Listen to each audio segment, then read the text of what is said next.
Hey y'all, it's your thrifty practitioner Tara. How are you guys doing today? I hope this video finds you well. It finds you in a decent headspace. I'd like to thank you for being here, all of you, my new subscribers, old subscribers, people just passing through. I want to thank everybody for being here to see what I have to offer today. Today, I will be doing my October monthly recap and also talking about bank reconciliations and how important they are to your budgeting process. It may seem like it's an antiquated type of process, but they're really important. So just remember, if you're budgeting, make sure you're at least looking at your bank account. And if you're not trying to reconcile on a daily basis, you can also reconcile on a monthly basis. All right. So let's go ahead. Let's get started with this October budget. I'm going to try and zoom in a little bit. I know when you do that, it takes it everywhere. So I kind of got to look at this. I think I'm going to move it this way. There you go. All right. So I created this with pen and paper and hard sweat and a lot of whatever. And as you see, a ruler. Because I was like, I think you've heard me before say, hey, you know what? I don't know. Like, I have a certain way I want to see things. And sometimes the information that's out there, the support or the tools to use just aren't out there without having to pay an exorbitant amount for them. And I don't want to do that, so I just kind of developed something for myself. And it allows me to kind of get an overview of the month and then also a recap. Okay. So the first thing we're going to look at is my housing. My housing was $38.36. My actual, that's what I budgeted. I actually paid out $41.56. That was a difference of $3.20, which has to do with some yard work that we had done. The yard work that we had done. I thought actually I didn't budget for this because I thought my husband had canceled it, but he did not. So we had some aeration and they came in to also do some additional fertilizing. So I was like, oh, okay. So yeah, otherwise I would have budgeted for it, but I didn't. All right, so that was 9% of our expense for the month. All right, utilities. Utilities, I was off by $20.52. I budgeted $707. Actual is $727.52, and we paid $20.52 more. And it was only 1.6% of our expense this month. That's probably about what it'll run. Possibly, we'll see, because my expense will be lower due to one big thing that's not going to be paid on a monthly basis. However, not too shabby, really close. That was good. Did have to talk to the husband about, we're getting 2 different internet charges and I'm not sure why. So I need him to look into that. It's almost mid-month and it's kind of crazy because I did say something like the end of last month and he still hadn't looked at it. It's kind of like my Hulu thing. I'm like, look, man, bless your heart. Come on, take a look at this. So we don't get charged. You know how they like to do? It's like, oh, well, it's already 3 days into the month. We're going to have to charge you for this month, but we'll not charge you next month. Crazy. Anyway, transportation. I budgeted $150 for transportation. Ended up with $562 or $67.12, which was a difference of $417.12 more. Overall, that was only 1.2% of our expense. And I did something down here as well that helps, but we're going to stay up here. What I do know is for that, part of that had to do with gas that was associated. Y'all, I'm sorry. Part of that had to do with gas that was associated with the rental car that I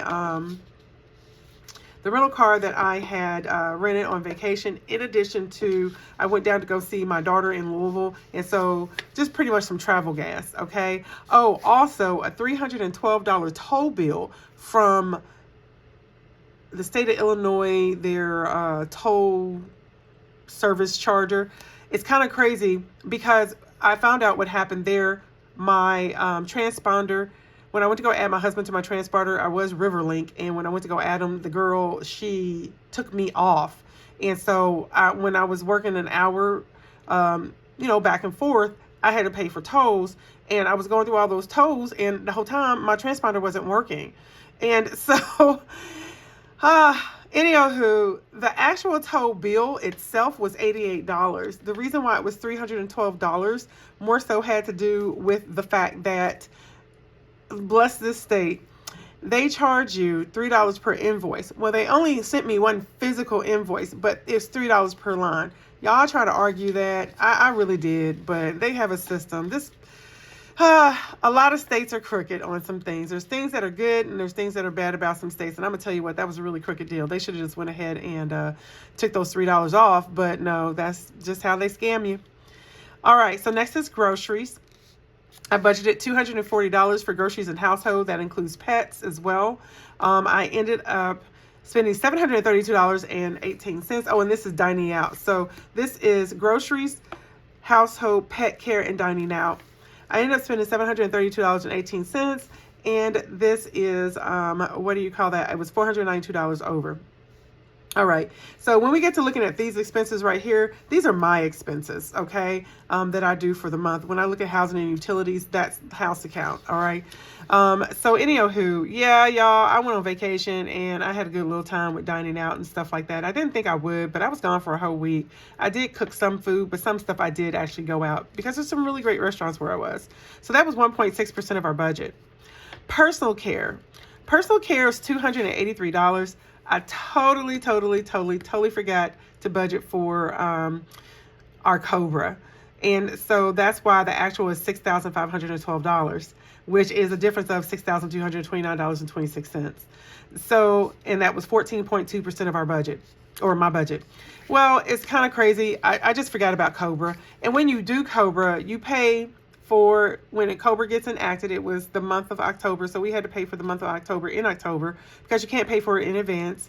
The event actually has to occur before you pay for it, and then I had to pay for it at the end of the month for the next month. So that's why it was so expensive. All right, entertainment. I budgeted $40 and actually had what do you call that? Spent $366.24. That was a difference of $326.24 more, and it was only 0.8% of my budget. So the thing about this, I learned this particular budget and closing and stuff. Now that I'm doing this proper, I learned I really do need to think ahead about what I'm doing for the next month. I knew I was going to be taking this vacation, and I should have figured in some other costs. And I know I utilized my sinking funds in order to cover a lot of this, but it was still an expense I incurred. I had to put some of this stuff on the card because I did Groupon, or over here in personal care, that also includes a massage that I did. I had to put that on my in my bank account. I was trying to get points on it, but that was a crazy story. Y'all, my husband, while I was on vacation, I think I said this before, canceled my card on accident because his card was expired and didn't know that there was a new card. So instead of calling and asking me, hey, is there a new card for this? No, he was like, oh, look, mine is expired, and called Chase and had the card canceled. So the card that I had with me didn't work. So I didn't even get points for some of these things, and I'm so not happy about that because usually I put the stuff on my card and then I'll get the points, but I'll pay the card off. But anywho, so that's what happened there. And so I put it onto my what do you call that, regular card and my bank account, and so that's where it came from. And I should have, like I said, I repaid it with all of the funds that I took out of my sinking fund, but I should have budgeted for it. That's what I'm learning. I should have budgeted for these things in advance, especially since I knew. Same thing, well, no, not same thing. Miscellaneous expense. For me was $20. However, as you see, the actual was $1,700. Difference is $1,688.20. That was 3.2% of the budget. What happened here had to do with, and I should have counted this, but I didn't. It was a rental car that I got when I went on vacation. I had to go into Utah, so that, that's part of the expense. And I should have just went ahead and put that in the budget. I knew that I was going to Utah. Actually, I kind of didn't know. It was really last minute, but I knew, and I should have adjusted my budget for it. Then the next thing is we bought a plane ticket for my mom. So my mom's going to be coming up for Thanksgiving, and what do you call that? We just went ahead, we paid for it out of the house account. So all of this includes expenses from 3 accounts and a credit card. Okay. I monitor our house account, and so I include those expenses. All right. Next thing was savings and investment. I budgeted $2,566. Actual was $3,089. That was a difference of, it's a positive difference, but it's a difference of $523, and that was 6.7% of my budget. Okay. So debt. I had a debt payment this month. Woo! So I am debt free. as of the end of October, with the exception of the house. And so we're working on doing that, and I'll tell you guys about that in my 2025 SMART goals and what the plan is for that debt, my investment, and all the other stuff. Okay. But anywho, so I made the payment. I paid off my student loan, the rest of my student loan, and I paid off my artwork. And I ended up paying less than what I budgeted for by $850.52. And that was 61% of my expense for this month. So yeah, these numbers are more than likely going to come down because some of these were extraordinary expenses that I normally don't use. Okay. All right. So let me do this. The next thing that I have are the next thing that I have, I just go through, y'all, I just go through and I do my sinking funds. I go through to make sure I know what I have in my sinking funds that I have on hand here in my house. And so basically, these numbers here, I just go through, I look at what I had, and I'll just show you. I look at what I had before, which like for emergency fund was $300. During the month, there was $250 added. And so at the end of the month, it's $550. I did go back through. I updated my trackers. I even put in here like what, like this went to the bank, whatever, but I updated my tracker in my actual sinking fund book or my binder. But overall, I like to have it all in one spot just to kind of see where everybody is and what's going on and kind of like what I need to focus on going forward for the next month. Now, granted, I do have, what do you call that? And y'all see this one here. I do have my sinking fund breakdown, but for the year of 2024, I've actually funded all my sinking funds, and now I'm just kind of putting money in there, here and there, willy-nilly type of thing. So once again, that's going to be a part of my 2025 goals, is to kind of go through and say, okay, where do I want these balances to be? When do they have to be there? And just kind of get everything lined up with what I need it for. So that is my sinking fund. Now, earlier I talked about, hey, do you reconcile your bank account? And it is like an old type of, what some people consider an antiquated process. There are so many different things that allow you to pull information into apps and into software and stuff. I'm not there with the software because I just refuse to pay monthly for something that I know used to be, I buy the software and it was just free and it was mine and I could do it without having to pay a monthly subscription. I just refuse to do that. And that's Quicken. Quicken's really good, but I just refuse to do that. And then the other thing is some of the other ones, they allow you to pull your information in. And some of us, we don't feel comfortable with everybody having all of our information in one spot. That's another reason why I kind of don't want to do that. And I'm fine with pencil and paper. So with that said, monthly, tracking my expenses. I know some people don't do that, and I know it can be a difficult task, but I do. I track my monthly expenses, and I'm going to let you see this. This is a hot mess, y'all. Don't talk about me. It's a hot mess. So anywho, this is one of the accounts I'm okay with showing you. This is where my draw account, this is where the money goes to. And so a lot of money doesn't really move out of it. I do some things, like I closed my Etsy shop down, FYI guys. So it's not anything. I don't have to worry about that. I'm not stressed out about it. Yay. So I had a little bit of Etsy income and stuff. I get a transfer in. I forgot what I got it for. Now I remember it's to pay it's for the telephone. So bless my heart. I got to stop that because it all just, to me, all money's fungible as long as I can reconcile the account. So I was able to go through, I document my expenses, as you see, what happened, what it was for, my category, all that. This was free on Maple Planners. And then it allows you to put your starting balance up here and your ending balance down here. And this is as a 1031, right? So in the past, you used to have to wait till your bank statement came, and your bank statement could be way off compared to what it wasn't a monthly thing. It could be, hey, I got my bank statement on the 21st, something like that, which made it a little difficult. But with things being electronic, you can go into your app. I use my laptop, and I just go into the bank from my laptop. And what I do from there is I just compare stuff. I make sure I do this like at least every 2 days. I'm writing this information down. And then at the end of the month, I go from the first of the month at 10/1. And then it went to the end of the month, 10/31, because it gives you the balances off to the side. And so I just go ahead and I'm like, oh, okay. I started off here. I wrote all this down. Total expenses. I put actually total inflows and outflows. So I'm going to take the 1, 1822.58. I'm going to subtract the expenses that went out, and then I'm going to add the revenue that came in.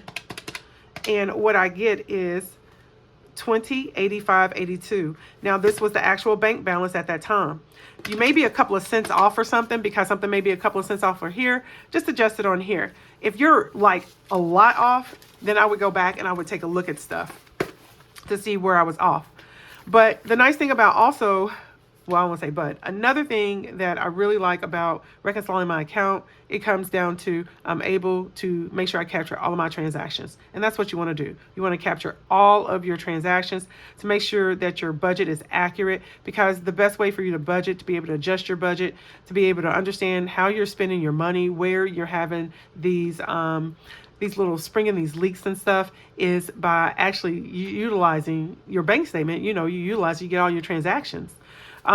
If you say, hey, Tara, I don't want to do that, I don't want to do all that, then the only other thing that I can suggest, but anyway, so this little piece I have flipped up here where you see the corner right here, y'all, just a corner with some numbers.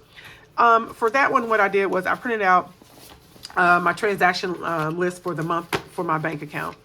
And that was for the house account. And in the house account, it's the transactions are different. They're pretty consistent. And because it has like the utilities, the mortgage, all the other stuff, then I'm able to identify those transactions. If I'm not able to identify the transaction, for example, I'm going to Jewel or Walmart, or I'm going somewhere and I know I'm not doing a good job of keeping my receipts, I think what I do is I just go ahead and write it on the transaction sheet, just so I know what it is. And then for the month, I'll just print the whole thing out of my out of the bank account, the transaction for a specific date. For those dates, it has the amount on there, and then I just reconcile it that way. And I highlight everything as you saw, and that's what you saw on my over here on my monthly reconciliation, my overview.